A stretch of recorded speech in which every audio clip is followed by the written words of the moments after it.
Yesterday, August 18th, Governor Gordon Wetherell and his advisory team met at the NJS Francis Building. The many key issues discussed in that meeting were regulations for the financial services area, an update on Helen Garlick's investigations, and talks with representatives of the National Museum. With national conventions for both political parties out of the way, there are talks about who will take control after British rule, with uncertainty of whether or not TCI will see elections next year. The governor said general elections are still set for mid-next year. He said that as of now, there has been no change on that issue. Then the question was asked on the status of Helen Garlick's investigations into past government officials and how it would affect those who may want to be seeking office in the upcoming general elections. The governor gave a vague answer, not giving much information on this matter. Well, what I can say is that Helen Garlick and her team are making a great deal of progress in their investigations, but obviously I can't go into individual investigations or individuals concerned at this time. Now the issue of the new location of Magistrates Court No. 1 at Graceway House was a heated discussion at the Advisory Council meeting. The questions of why was Court No. 1 moved? Was there a tender process for acquiring the new space? Governor His Excellency Gordon Wetherell said the old location is being refurbished, but other facilities were necessary so that the court's business could continue. With the current state of the Chief Magistrate's Court in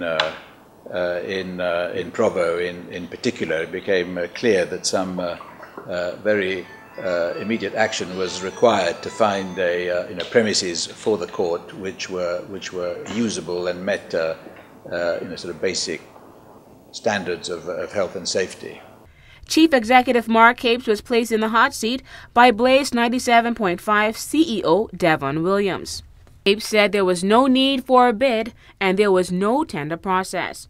The Permanent Secretary for Finance did not speak on that issue, but we looked quickly around to see what we could find in terms of alternative space, and EMS contacted a number of owners of what we thought might be suitable properties, and after a fairly competitive look around the options, we came up with the one in Graceway, which was immediately available and had the space and security that we needed for the courthouse. So, in fact, I want to commend EMS for doing an excellent job on moving quickly to find a suitable property and to relocate before the court sitting began. The real question here, Mr. Capes, is the question of procedure. I understand your back was against the wall, the magistrate was leaving if you didn't pay the courthouse, the whole movie was terrible. But what is the procedure for governments entering into agreements spending more than $15,000? As I said, we conducted a survey of the options. Is the procedure a competitive survey or is the procedure a competitive bid? What is the procedure? No, I've explained to you what happened. Exactly. No, I don't explain what happened. Explain to me the proper procedure. I've explained to you exactly what we did, and which was in accordance. I see you're relating the chain of events. I'm trying to ask you, all I'm asking is what is the procedure for government spending more than $15,000? That's why I directed this question to Mr. Jones. I'm sure he's more capable of telling me.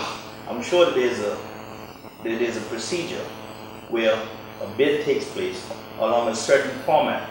I'm concerned as to whether or not this format was adhered to. I'll try and answer again. The survey was conducted by EMS on instructions from finance and from myself to find the most attractive, the most competitive price. That's what they did. If Mr. Jones wants to add to that, he can.